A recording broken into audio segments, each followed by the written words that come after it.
yang pertama, kita akan belajar monomorfisme grup. Bagaimana suatu fungsi dikatakan monomorfisme grup? Suatu fungsi dikatakan monomorfisme grup jika memenuhi dua syarat. Syarat pertama yaitu ketika fungsi tersebut merupakan suatu homomorfisme grup.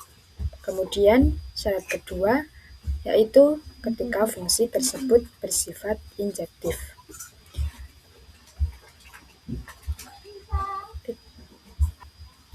Langsung saja, mari kita membahas latihan soal nomor 1.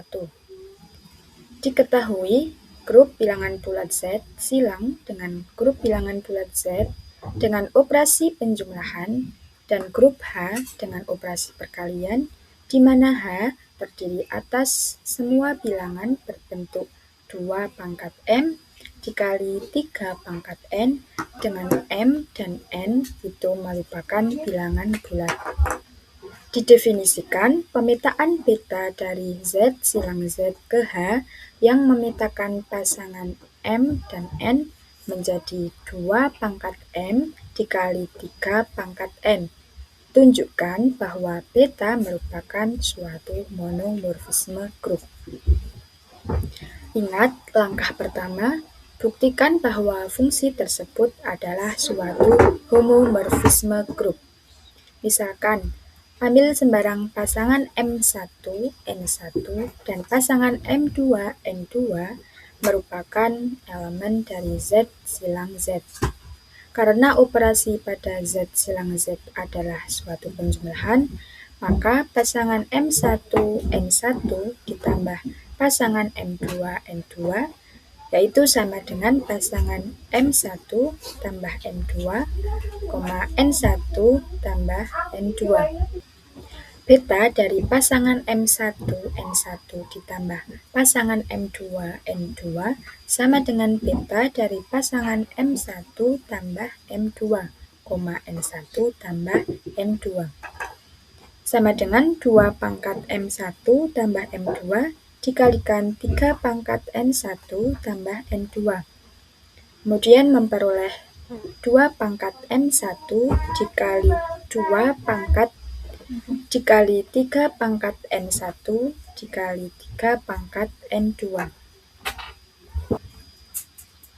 Yaitu sama dengan 2 pangkat M1 kali 3 pangkat N1 dikalikan dengan 2 pangkat M2 kali 3 pangkat N2. Yang mana diperoleh beta dengan pasangan M1, N1 dan beta dengan pasangan M2, N2. Dengan demikian, beta dari penjumlahan kedua pasangan sama dengan hasil kali beta dari pasangan pertama dengan beta dari pasangan kedua. Jadi, beta dari X tambah Y sama dengan beta X dikalikan beta Y.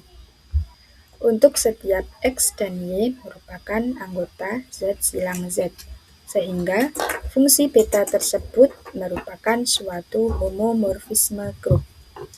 Selanjutnya, langkah yang kedua, buktikan bahwa fungsi tersebut bersifat injektif. Misalkan beta dari pasangan M1, N1 sama dengan beta dari pasangan M2, N2. Berdasarkan definisi fungsi beta, diperoleh 2 pangkat M1 dikali 3 pangkat N1 sama dengan 2 pangkat M2 dikali 3 pangkat N2. Dengan memindahkan kedua ruas, diperoleh 2 pangkat M1 dikurangi M2 dikali 3 pangkat N1 dikurangi N2 sama dengan 1. Karena 2 dan 3 merupakan bilangan prima yang berbeda, maka harus berlaku M1 dikurangi M2 sama dengan 0 dan N1 dikurangi N2 sama dengan 0. Sehingga M1 sama dengan M2 dan N1 sama dengan N2. Akibatnya pasangan M1, N1 sama dengan pasangan M2, N2. Jadi, Nah, untuk soal terbukti nomor 2, beta bersifat didefinisikan fungsi injektif. beta dari grup Z Karena dengan beta operasi merupakan penjumlahan ke suatu grup Z modulo 5 homomorfisme dengan grup operasi dan penjumlahan. bersifat injektif, Dengan beta maka X sama beta dengan dari X Z modulo silang 5. Z ke H Tentukan apakah merupakan beta merupakan monomorfisme grup. epimorfisme. Nah, sebelum membuktikannya, perlu diketahui bahwa epimorfisme merupakan homomorfisme yang bersifat surjektif. Jadi, kita perlu membuktikan bahwa beta adalah suatu homomorfisme dan beta bersifat surjektif. Pertama, kita buktikan bahwa beta adalah homomorfisme.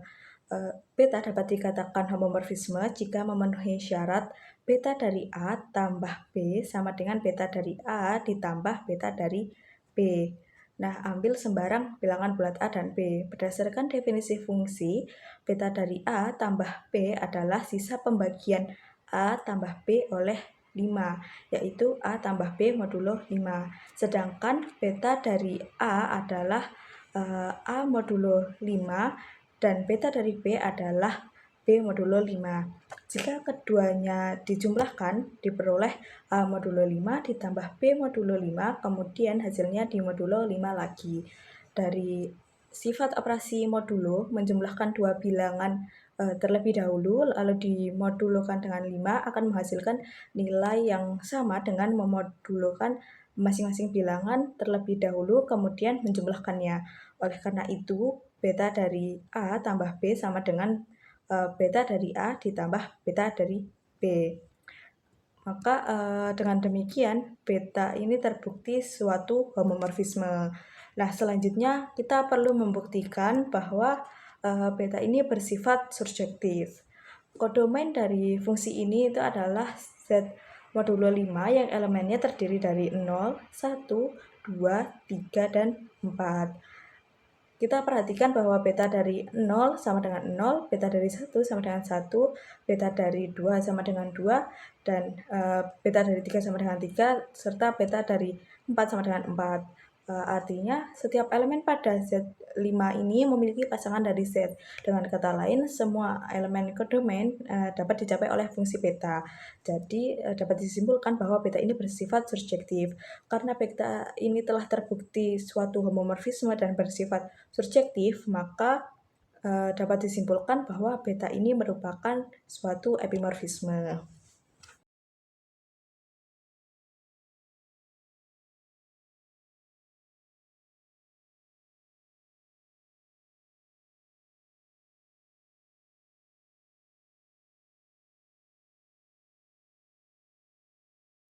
Oke, kita akan melanjutkan untuk soal nomor 3, yaitu buktikan apakah fungsi-fungsi berikut ini termasuk isomorfisme.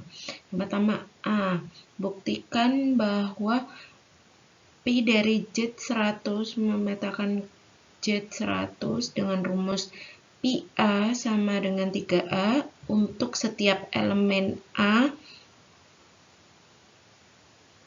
elemen Z100. Nah, untuk membuktikan fungsi ini adalah isomorfisme, terdapat dua syarat utama, yaitu yang pertama harus adanya fungsi bijektif dan harus homomorfisme. Yang pertama yaitu syarat harus Pi adalah fungsi bijektif. Kita mengambil Pi fungsi surjektif. Untuk itu, ambil sembarang B, elemen Z100. Kemudian, berdasarkan rumus fungsi 3A, maka nilai B didapat dari 3A, A sama dengan B per 3, maka bisa kita cari dengan membagi B dengan 3, kemudian akan memperoleh Pi A sama dengan 3 kali B per 3 sama dengan B.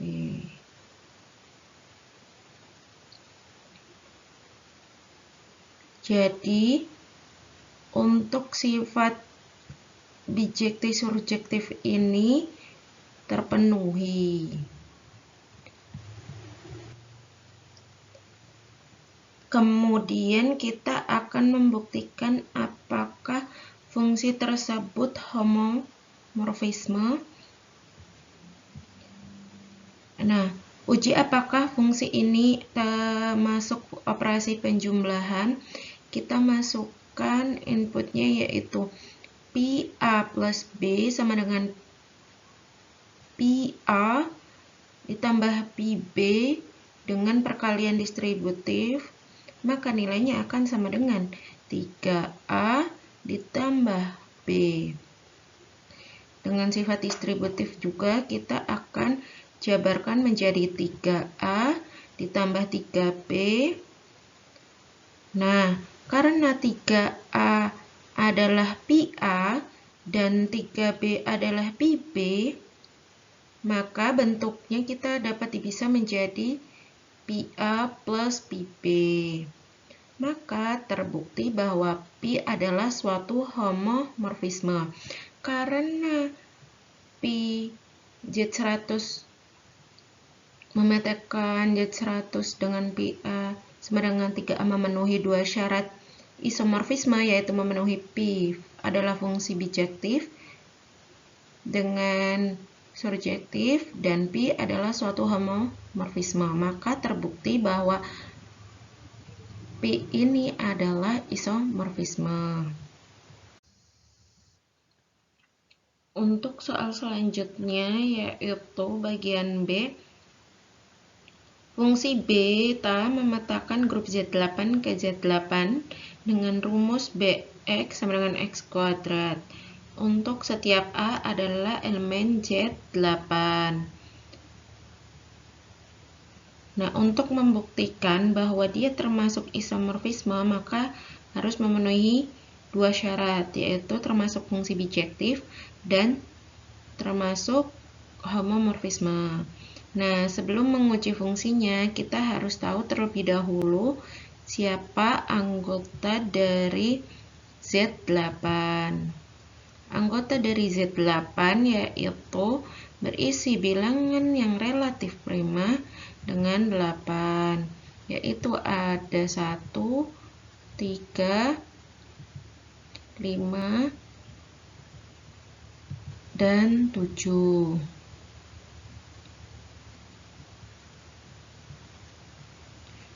Nah, kemudian kita uji untuk syarat yang pertama yaitu beta termasuk fungsi bijektif. Nah, syarat injektif jika beta A itu sama dengan beta B, yaitu kita ambil beta 1 sama dengan 1. Mengapa? Karena 1 beta 1 sama dengan 1 karena beta ku 1 sama dengan 1 kuadrat 1.